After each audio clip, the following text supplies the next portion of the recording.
47. Há também uma questão interessantíssima, que é a mudança de comportamento dos jovens de uma maneira geral. E nós chegamos aqui à notícia de que os jovens brasileiros estão saindo de casa cada vez mais tarde. E esse comportamento, segundo a notícia, passou a ser mais frequente nas idades entre 25 e 34 anos de idade. Olha, de 25 a 34 anos de idade, há um tempo atrás, a gente já tinha trabalhado, começou a trabalhar lá, com a carteira lá, muito mais. O pessoal, eu acho que é a turma do neném. Será que é o neném? Não sei. Quem vai conversar conosco é o Fred Wigner, que é psicólogo. Fred, muito obrigado por sua gentileza, por atender aqui a Nova Brasil. Obrigado pelo convite, Heraldo. Bom dia pra gente. Agora, Fred, esse fenômeno é um fenômeno brasileiro, um fenômeno global, europeu? Qual é a sua avaliação? Minha avaliação é que a dificuldade da independência financeira é um dos principais motivos. Então, atualmente, os jovens, né, as pessoas que chegaram no mercado do trabalho, elas demandam agora um nível de formação maior para conseguir, assim, se colocar no mercado de trabalho. E o mercado de trabalho que está mais exigente, Heródoto, o que acontece? As pessoas precisam de ter mais formação, precisam de ter experiências, e isso faz com que, muitas vezes, o primeiro emprego, os salários também, vamos colocar um achatamento da questão da remuneração, então não se dá para poder se custear essa independência de uma forma tão breve, logo no início de carreira. Então, se a gente pensar em gerações anteriores, a tendência era que isso saísse mais cedo possível da casa dos pais. Atualmente, a geração dos milênios, a geração Z que está chegando aí no mercado de trabalho, são gerações que demandam mais tempo. E tem outra coisa também, outro fator.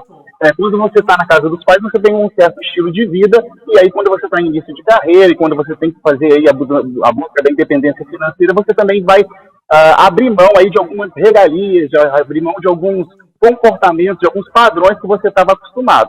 Isso faz com que também as pessoas acabem saindo um pouco mais tarde para a casa dos pais.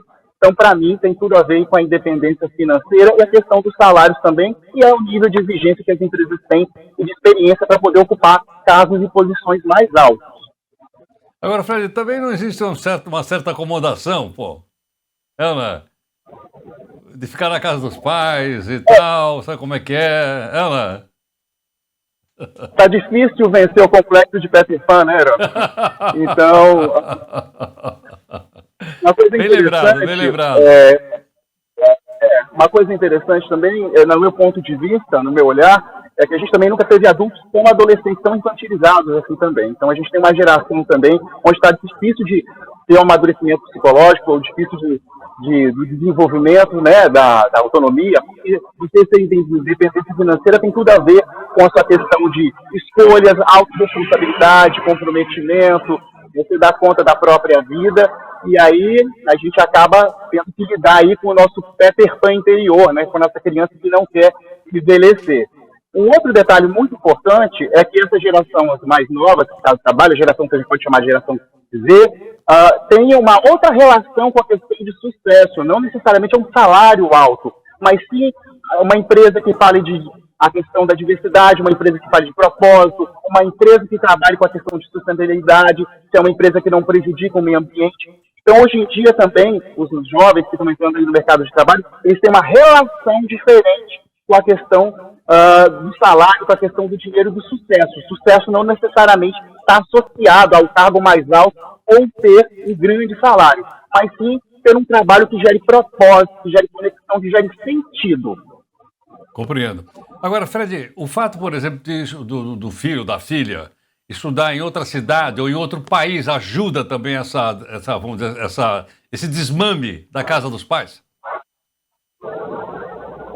Tem alguns pais até que, né, privilegiam isso, dão um empurrãozinho.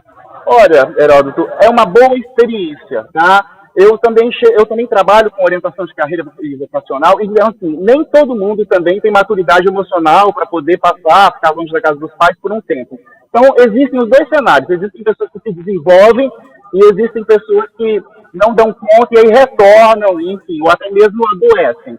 É bem interessante que antes de fazer uma tomada de decisão, a pessoa tenha consciência, junto com a família, se ela tem preparação emocional, porque morar longe da casa dos pais, ou uma outra cidade, vai demandar outros recursos, especialmente recursos emocionais. Perfeitamente. Agora, isso, como você disse, vem mais dessa geração mais recente que você chamou de geração Z. Essa geração Z é o pessoal que nasceu há quanto tempo? Nós temos vários representantes aqui na nossa redação. Vários deles. A geração Z está por 20 e poucos anos. A gente também pega, segundo essa pesquisa, um pouquinho da geração dos milênios também, o pessoal dos 30 e poucos anos. Então, perceba que essa questão de postergar a saída dos pais tem muito a ver com a capacidade que eu tenho de me sustentar, de sobrevivência, de independência financeira. Existem casos e casos, mas se a gente pega uma fatia da população que está apresentando, a gente tem que entender também um pouco mais profundamente, que também os salários iniciais são muito ruins. Então, também, como você, como recém-formado, no seu primeiro, segundo emprego, ter também uma rentabilidade que consiga fazer com que você consiga pagar aí a sua independência financeira. Então, também tem esse ponto que a gente tem que levar em consideração. Então, não se trata só apenas de um fator psicológico, um fator de dependência, tal, mas também da condição de subsistência desses profissionais aí no mercado e na sua independência financeira, na sua autonomia. Agora, essa estabilidade psicológica tem sofrido abalos com as redes sociais ou não? Muito. A gente é uma geração, atualmente o Brasil apresenta aí altos níveis, os primeiros índices de ansiedade, de depressão, número de alcoolismo crescendo bastante.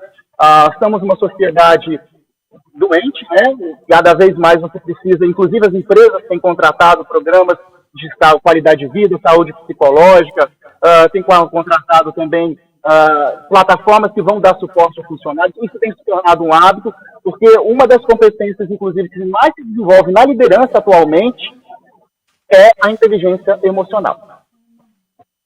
Pois é, interessante. Realmente muito, muito interessante isso. E sem essa inteligência emocional, nossa carreira numa corporação ou numa entidade qualquer é mais difícil, não? Perfeito. Toda tomada de decisão que eu tenho na minha vida passa pela minha personalidade.